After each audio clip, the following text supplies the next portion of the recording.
Alors, bonjour à tous. Bienvenue à ce point de presse du Parti québécois.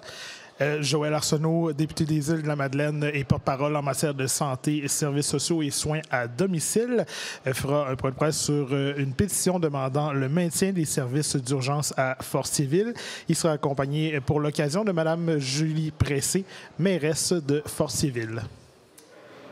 Alors bonjour. Aujourd'hui, on a déposé une pétition de plus de 4500 signatures qui demande le maintien des services de l'urgence du centre de santé de Fortierville. Et c'est extrêmement important d'assurer le plein rendement d'un centre de santé comme celui-là parce que à l'heure actuelle, on a déjà vu une baisse des services. On avait un service qui était pleinement fonctionnel 24 heures sur 24, 7 jours par semaine. Et c'était le cas aussi un petit peu partout à travers le Québec. Et ce à quoi on assiste présentement, c'est un rétrécissement de la couverture en matière de soins de santé, en matière d'accès à des soins de santé.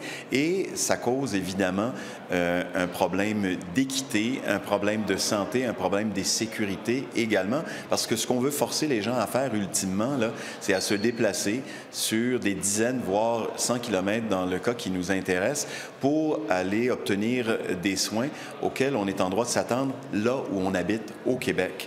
Donc, ce n'est pas rien. On sait que le gouvernement, via le CIUS de la Mauricie, du centre du Québec, nous dit, bien, écoutez, on ne peut pas inventer des médecins, on est en pénurie de personnel. On a créé Santé Québec pour avoir une optimisation des soins de santé au Québec, pour pouvoir avoir, selon les paroles du ministre, plus d'agilité, pour pouvoir répartir les ressources de façon à avoir un système de santé qui fonctionne mieux pour tous les Québécoises et tous les Québécois. Et à l'heure actuelle, c'est exactement le contraire qu'on est en train de faire. On est en train de réduire les services par attrition en espérant que les gens de nos régions vont cesser de se battre et baisser les bras. Et c'est pas ce qui se passe à Fortierville, c'est pas ce qui se passe ailleurs au Québec. On demande donc que le gouvernement fasse preuve de volonté, d'une volonté politique pour pouvoir maintenir ces services-là au même niveau qu'on est habitué de les avoir. Et dans le cas de Fortierville, on a simplement réduit la couverture pour ensuite se dire on ne peut plus avoir accès aux médecins dépanneurs. Donc, c'est comme si on avait voulu provoquer cette incapacité-là d'aller chercher les services dont on a besoin ou chercher les ressources dont on a besoin pour maintenir les services. Donc, le gouvernement peut agir et je vais laisser la mairesse nous expliquer en quoi poser un geste comme celui-là, ça a un impact non seulement sur les soins de santé, mais ça a un impact aussi, je dirais, sur la vitalité de nos communautés. Merci.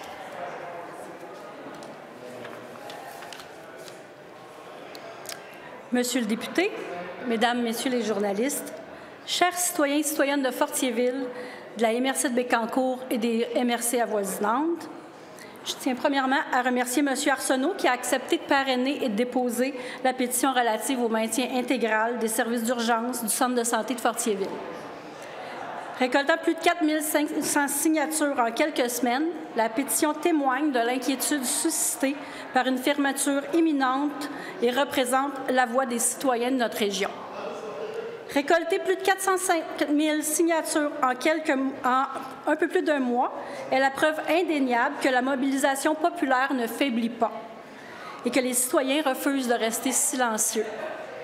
On a une volonté collective de défendre un accès équitable aux soins de santé, malgré l'indifférence du gouvernement, et nous commandons maintenant des actions concrètes du ministre de la Santé.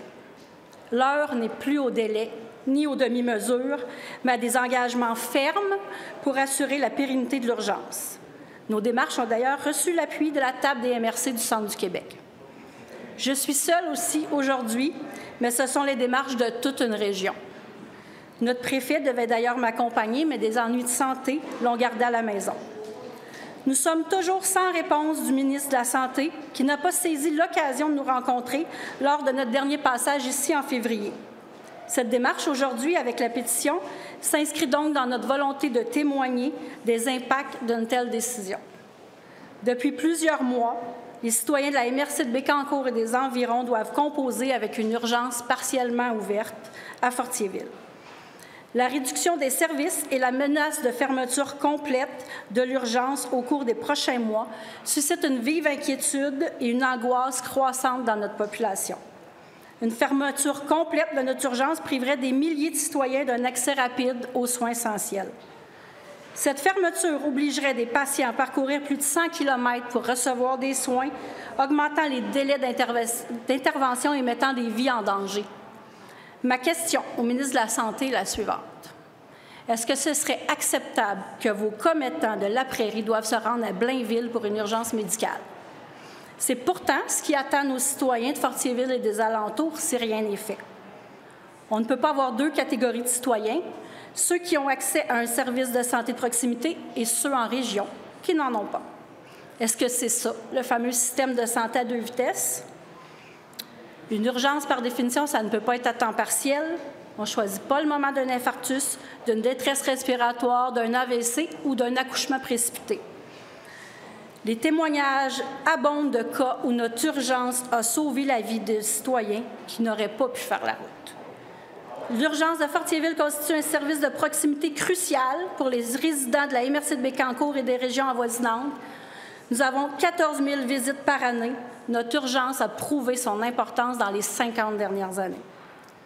Il est important de rappeler que la pétition fait suite à une motion demandant au gouvernement de garder l'urgence de Fortierville ouverte. Et cette motion a été adoptée à l'unanimité avec 98 votes pour et 0 contre. Nous exigeons alors que le gouvernement prenne les moyens nécessaires pour maintenir les services d'urgence de Fortierville de soir et de fin de semaine. Et depuis son adoption, les actions concrètes du gouvernement se font toujours attendre. Notre cri du cœur ayant trouvé écho jusqu'à l'Assemblée nationale reflète les préoccupations des citoyens. Nous souhaitons sensibiliser à nouveau le ministre de la Santé par le dépôt de cette pétition. Nous espérons qu'il entendra l'angoisse d'une telle fermeture suscite dans notre région. Bien que nous ayons une bonne collaboration avec le CIUS-MCQ, nous souhaitons que le ministre se saisisse du dossier et qu'il nous rencontre. C'est à lui que revient le pouvoir d'agir. On espère avoir un retour suivant cette autre démarche aujourd'hui pour attirer l'attention sur la réalité de notre population. Je vous remercie de votre attention et je souhaite remercier à nouveau M. Arsenault qui a accepté de parrainer cette pétition très importante pour nous et de la déposer aujourd'hui. Merci beaucoup.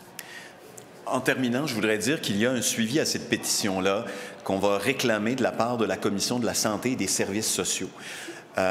Lorsqu'on dépose un document comme celui-là, c'est important qu'on puisse en débattre. Il y aura donc une séance de travail sur la pétition et on va demander au gouvernement de s'en saisir, d'entendre des groupes, notamment les représentants de la population de Fortierville et de la MRC de Bécancour, pour mesurer les impacts d'une décision comme celle qui nous pend au bout du nez. Et en même temps dénoncer le fait qu'aujourd'hui, et la mairesse vient de l'exprimer de façon éloquente, on est en train de créer un Québec qui est littéralement cassé en deux. Sur le plan de la santé, là, on n'est plus avec un régime public et privé uniquement. On est rendu avec un système à deux vitesses où si on habite dans les centres urbains, bien, on a le droit à des services optimaux. Et lorsqu'on vit en région, bien, on a des services qui se ratatinent et se ratatinent encore jusqu'à ce qu'on les ferme tout simplement, tout bonnement.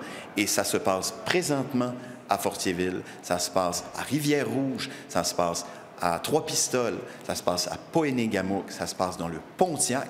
Il faut mettre un terme à cette gestion par attrition du gouvernement dans le domaine aussi précieux, aussi essentiel que celui de l'accès aux soins de santé pour l'ensemble des Québécoises et des Québécois. Je vous remercie beaucoup. Alors, c'est ce qui conclut ce point de presse. Merci beaucoup.